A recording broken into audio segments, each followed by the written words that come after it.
மனசை எப்பவுமே ஓப்பனா வச்சுக்க. புரியுதா?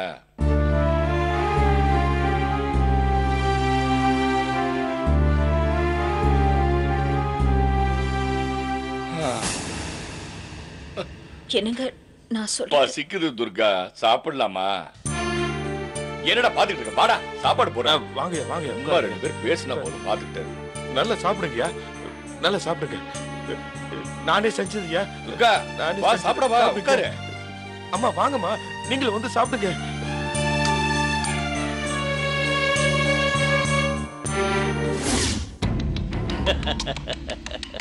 உங்க அப்பன் உங்க எல்லாத்துக்கும் பட்ட நாமம் சாத்திட்டான்டா. நான் தான் அப்பவே சொன்னல, சொத்து கைக்கு வர்ற வரைக்கும் எதுக்குமே உத்தரவாதம் இல்லன்னு.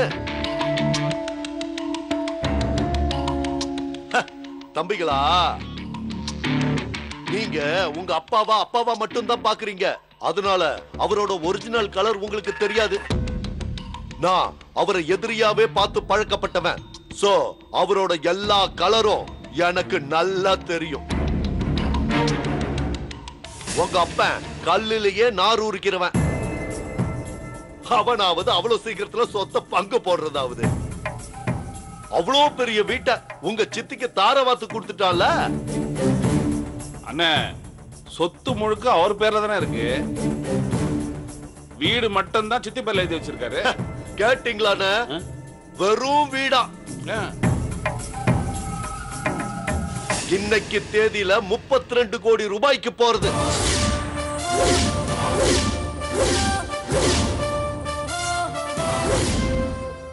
இவனுக்கு வெறும் வீடா.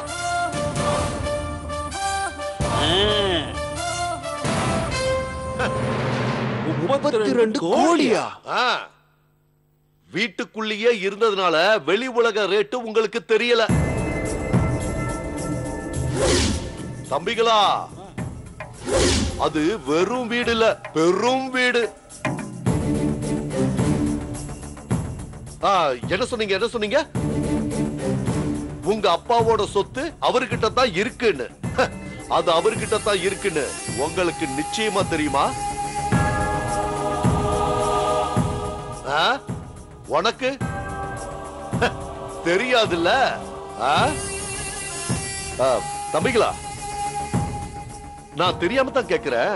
நீங்க ரெண்டு பேரும் உண்மையிலேயே கேனையன்களா இல்ல கேனையன்களா மாதிரி என்கிட்ட நடிக்கிறீங்களா? புரியல? சித்தப்பாவை கட்டிக்கிட்ட சித்திக்கே வீட்டை எழுதி கொடுத்துட்டார, அவரையே கட்டிக்கிட்ட துர்காவுக்கு மொத்த சொத்தையும் எழுதி கொடுத்துட மாட்டாரா? வெரி குட் தம்பி, வெரி குட். நான் சொல்ல நினைச்சேன், நீ சொல்லிட்ட. இத பாருங்க, நான் உங்களை வெறுப்பேத்துறதுக்கோ இல்ல உங்க அப்பாவுக்கு எதிராக வெறியேத்துறதுக்கோ இப்படி சொல்லல. என்ன பொறுத்த வரைக்கும் உங்க அப்பா இந்நேரம் சொத்து முழுசையும் உங்க சித்தி, அதான் அந்த துர்கா பேருக்கே எழுதி வச்சிருப்பாரு.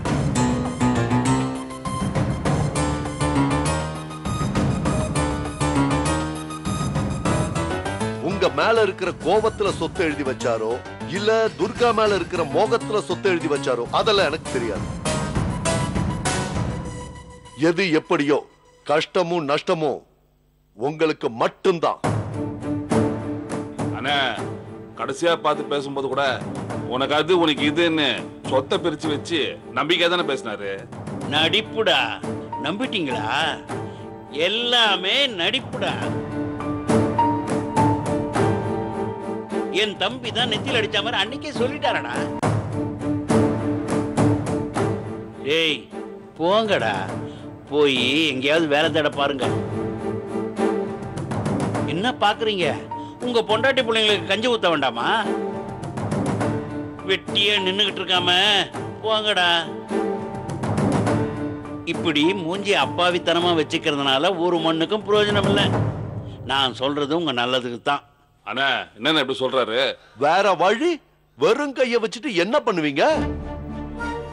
இது சும்மா விடக்கூடாதுன்னு இப்பவே அப்பாவை நேருக்கு நேரா பார்த்து நியாயம் கேட்போம். நியாயம் கேட்டா பயந்துருவாரா இல்ல படால பணிஞ்சிருவாரா? தம்பி, ஆரம்பத்துல நீ அவங்க கிட்ட கேட்டிய கேள்வி அதுக்கு அண்ணன் நான் பதில் சொல்றேன்டா. இவங்க கேனையங்க மாதிரி நடிக்கல, பொறப்புலயே கேனையங்க தான்.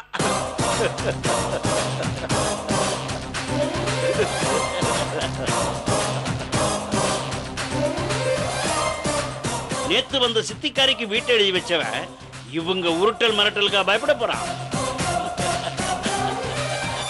இல்லனா தன்மையா நியாயம் கேட்க போறானா? விளங்கு மாடா தம்பி இது. ஏய், என் தம்பி யாரு? சிங்கம். அவன் மிரட்டின மிரட்டலுக்கு உன் அண்ணன் பிரேம் சரண்டர் ஆயிட்டான்.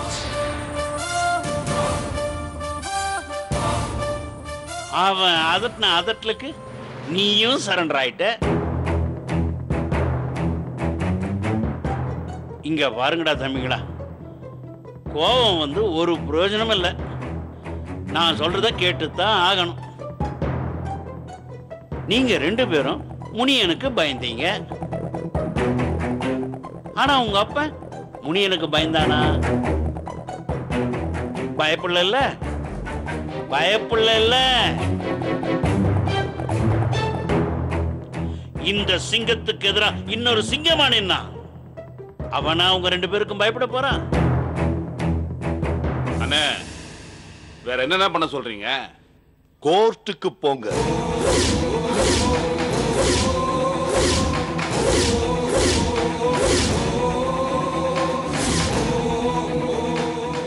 கோர்ட்டுக்கா? கோர்ட்டுக்கு போங்கன்னு. உங்களுக்கு உதவாத உங்க அப்பனை கோர்ட்ல கொண்டு போய் நிறுத்துங்க. என்னடா?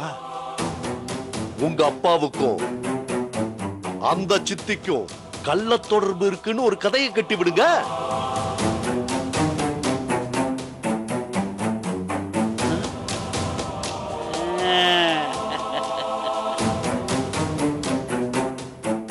அந்த கள்ள தொடர்புனால தான் அவ்வளோ பெரிய வீட்டை அந்த அம்மா பேர்ல எழுதி வச்சிருக்காங்கன்னு கூசாம சொல்லுங்க. அண்ணா வேணாண்ணே, எங்க அப்பா பெரிய மானஸ்தண்ணே. அதனாலதான் சொல்றேன், அந்த மானஸ்தன் மானம் போறதையோ மானம் கடுறதையோ விரும்ப மாட்டான். உடனே உங்க இஷ்டத்துக்கு இறங்கி வந்துருவான். இத பாருங்க, இதனால உங்களுக்கு இன்னொரு நன்மையும் இருக்கு. வீடு என் பேர்ல இருக்குன்னு உங்களை அவமானப்படுத்தின சித்திய சேர்த்து அவமானப்படுத்தின மாதிரி இருக்கும்ல. சபாஷா முனியா, சபாஷ். ரொம்ப பிரமாதமா யோசிக்கிறடா. டேய், உன்னை அரசியலுக்கு வாடா வாடான்னு கூப்பிடுறேன். தயவு செய்து வந்துடுறா. நீ அரசியலுக்கு வந்தன்னு வச்சுக்கோ, உன்னை அடிச்சுக்கிறதுக்கு ஆளே இல்லடா. தம்பிகளா, சொத்து உங்க கைக்கு சிந்தாம செதறாம கிடைக்கணும்னா நான் சொல்றதுதான் ஒரே வழி. உங்க அப்பா இந்த வயசுல 2வதா துர்காவை கல்யாணம் பண்ணிக்கிட்டதுனால கோர்ட்டு உங்க அப்பாவை சபலக்காரனா மட்டும்தான் பார்க்கும். அதனால உங்களுக்கு சாதகமா தான் கோர்ட்ல தீர்ப்பு வரும். என்ன சொல்றீங்க? கோர்ட்டுக்கு போறீங்களா இல்ல ரோட்டுக்கு போறீங்களா? நாங்க என்ன ரோட்டுக்கு போனோம்? ரோட்டுக்கு போக வேண்டியது அந்த ஆளும் அந்த துர்காவும் தான். ஆமாண்ணே, நாங்க கோர்ட்டுக்கு தான் போறோம். கோர்ட்டுக்கு போய் நீங்க சொன்ன மாதிரி அந்த பொம்பளைய பத்தி அசிகசியமா சொல்ல போறோம். வாட தம்பி போலாம். வரண்ணே.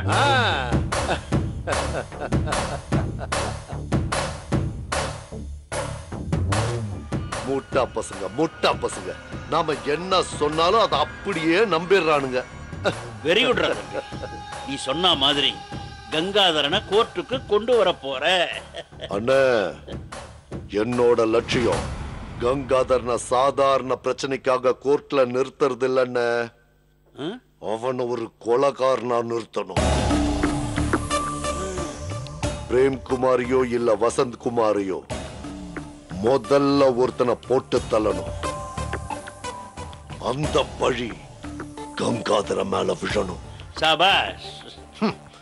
அதுக்கு தான் இவனுங்களை கோர்ட்டுக்கு போங்கடான்னு தூண்டி விட்ட. இவனுங்க கோர்ட்டுக்கு போனா கங்காதரனுக்கு கோபம் வரும். கோபம் வந்தா தகராறு வரும். தகராறு வந்தா வெட்டுவேன் குத்துவேங்கிற வார்த்தை வரும். அந்த ஒரு வார்த்தை வந்தா போதும்னு மத்தத நான் பாத்துக்குவேன். கங்காதரனை கன கம்பீரமா கோர்ட்ல ஒரு கொலைகாரனா நிறுத்தி காட்டுற.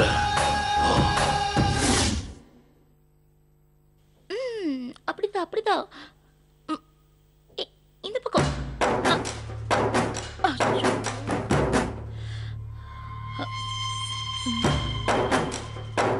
இப்படி இப்படி.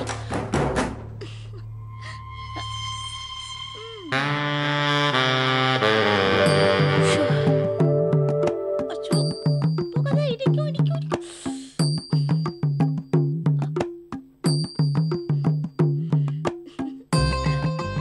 நான் வேலை செஞ்சு கஷ்டப்பட்டுக்கிட்டு இருக்கேன்.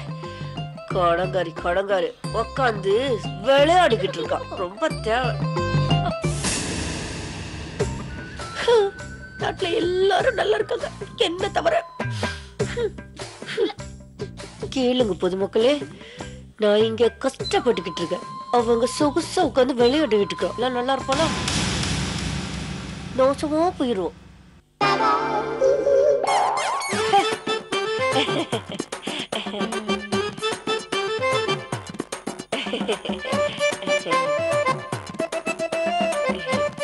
என்ன கிரிஜா, செல்லுல விளையாடுறியா? ஆமாக்கா. என்னக்கா இவ்வளவு தொப்பலா நினைச்சிட்டு வரீங்க? குளிச்சிட்டு வரீங்களா? சித்தி என் சைஸ்ல பெரிய ஸ்விம்மிங் பூல் கட்டி வச்சிருக்காங்க, அதுல நீர் ஆடிட்டு வர. சும்மா ஒவுத்தரிச்சல கலப்பாத. வீட்டுல இருக்கிற அம்புட்டு வேலையும் செஞ்சுட்டு வந்தா இப்படித்தான் இருக்கும். உன் புருஷனும் என் புருஷனும் வந்துட்டா போல இருக்கு. வாங்க வாங்க வாங்க தீபக். என்ன?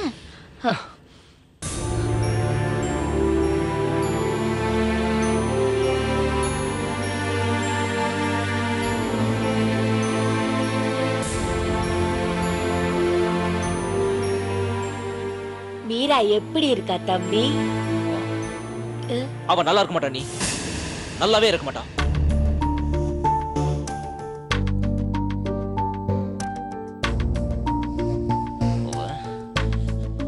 துரோகி, நம்பிக்கை துரோகி. அவ நல்லாவே இருக்க மாட்டான், நாசமா போவா. நான் சொல்றது நிச்சயமா நடக்குதா இல்லையான்னு பாருங்க.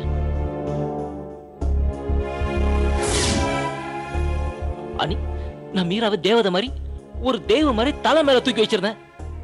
ஆனா ஆனா ஆனா அதை அவ கெடுத்துக்கிட்டா.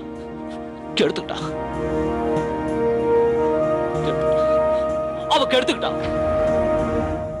என்ன பொறுத்த வரைக்கும் அவ அவ சத்தே போயிட்டா. ஆமா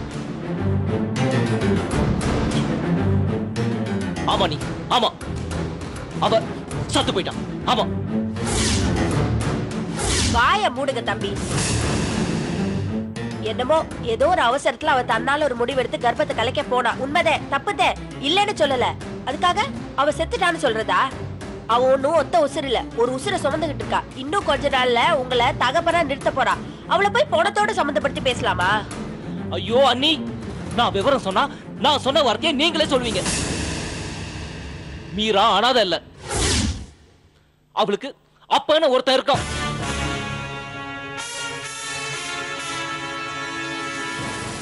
அனி, இதுக்கே அதிர்ச்சி அடைறீங்களே. மீராவோட அப்பா யார் தெரியுமா? சோழன்.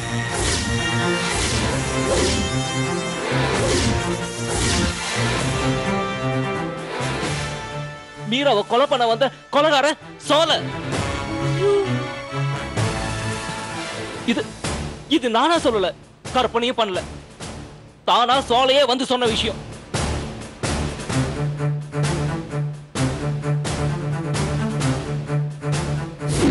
உங்க பொண்டாட்டி மீரா என் பொண்ணு. அவ எவனுக்கோ பிறந்தவன்னு வெட்டி விட்டுட்டேன். என் பொண்டாட்டி துரோகம் பண்ணதுனால தப்பா பிறந்த பிறகு.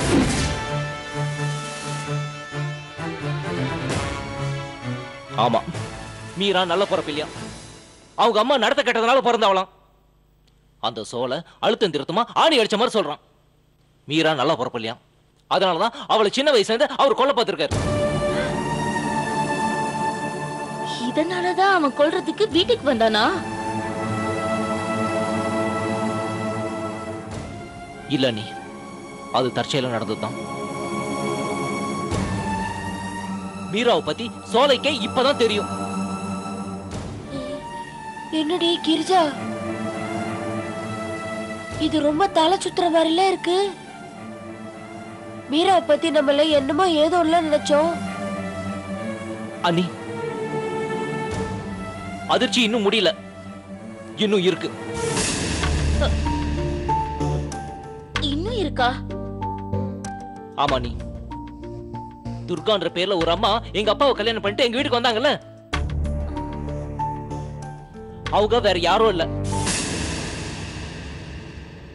மீராவோட சொந்த அத்தை.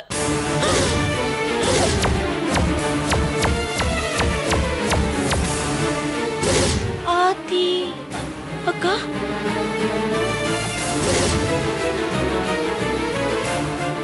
அந்த துர்கா அம்மா கொலகார சோழையோட சொந்த தங்கச்சி.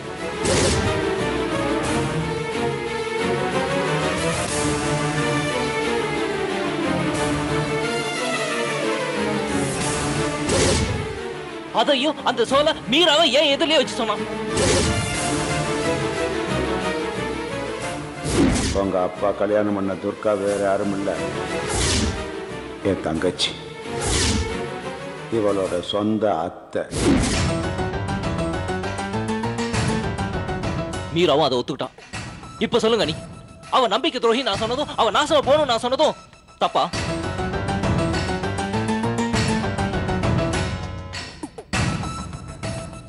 கணவன் மனைவி உறவுங்கிறது ஒளிவு மறைவு இல்லாத உறவு.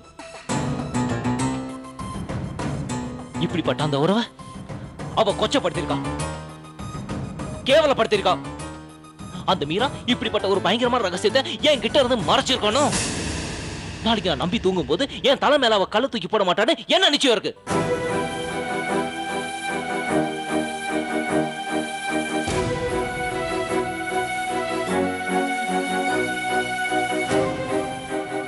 எதுக்கு எதுக்கு எதுக்காக அவ இப்படி பண்ணணும்? ஏன் ஏன் அவன் என்கிட்ட இருந்து இந்த மாதிரி உண்மையை மறைக்கணும்? எனக்கு ஒண்ணும் புரியல. அக்கா, பூனை தன்னால வந்து மாட்டிருக்கு, விட்டுறக்கூடாதுக்கா. அவளோட எவ்வளவு நம்பின. விட்டுருவேல கிரிஜா, பார்த்துக்கிட்டே இரு. பூனை எப்படி மடக்கி அந்த மீராவை எப்படி வீட்டு விட்டு துரத்துறேன்னு.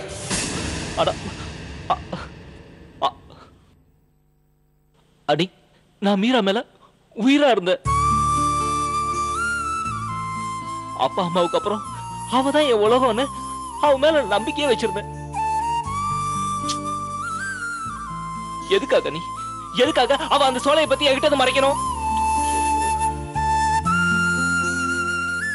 எதுக்காக அவ துர்காவை பத்தி என்கிட்ட சொல்லல? ஏன் சொல்லல? எல்லாத்தையும் சுருட்டத்தே.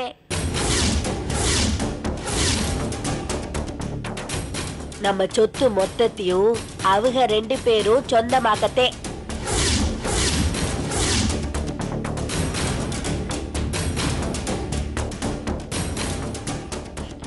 ஆமா தீபக், சொந்த அத்தையே கொல்லப்புறமா வர வச்சு சொத்தை சுருட்டுறதுக்கு மீரா பக்கா பிளான் போட்டிருக்கா. சும்மா சொல்லக்கூடாது தீபக். முகத்தை அப்பாவி மாதிரி வச்சுக்கிட்டு மீரா சூப்பரா நாடகத்தை நடத்தியிருக்கா.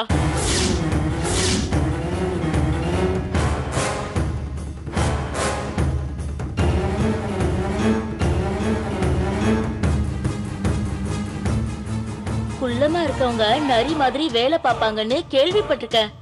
இப்பதான் கண்கூடா பாக்குறேன். மீரா பலே பலே கைக்காரிதான். இந்த அதிர்ச்சியை தாங்கிக்க ஒண்ணு குளத்துல குதிக்கணும், இல்ல குடம் தண்ணிய குடிக்கணும்.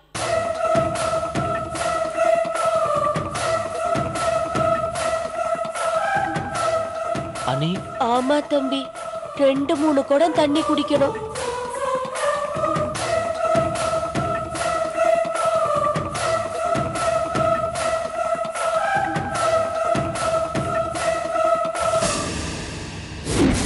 நம்ம சொத்து மொத்தத்தையும் அவங்க 2 பேரும் சொந்தமாக்கத்தே.